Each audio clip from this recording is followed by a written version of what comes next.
या बारचीन चांगली कटिंग कर रे बा माई.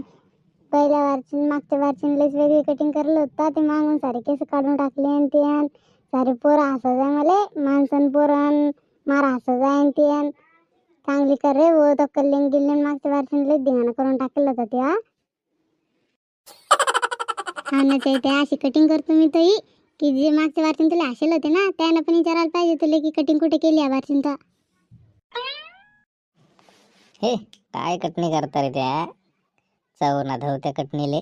नुसते खालून केस काढून घ्यायचे कानाजवळचे आणि वरचे केस तसेच ठेवायचे. काय धडात दिसतं ते. कटिंग तर आपल्या जमान्यात होते एक नंबर. एकदा भादरली म्हणजे पळ. त्याच्यामुळे म्हणतो मी तुले म्हातारी माणसं इथं बसत जाऊ नको. बरं झालं याच्या जुन्या गोष्टी काढायला त्याचं जर पोतं फुटलं ना तर दिवसभर कठीणच कठीण या काही. जाऊ दे ना तू त्याच्याकडे कशाला ध्यान देऊ राहिला. ते चालूच राहतं मग. आता कोणी पाहिजेतच ना करमणूक आपल्याला इथं.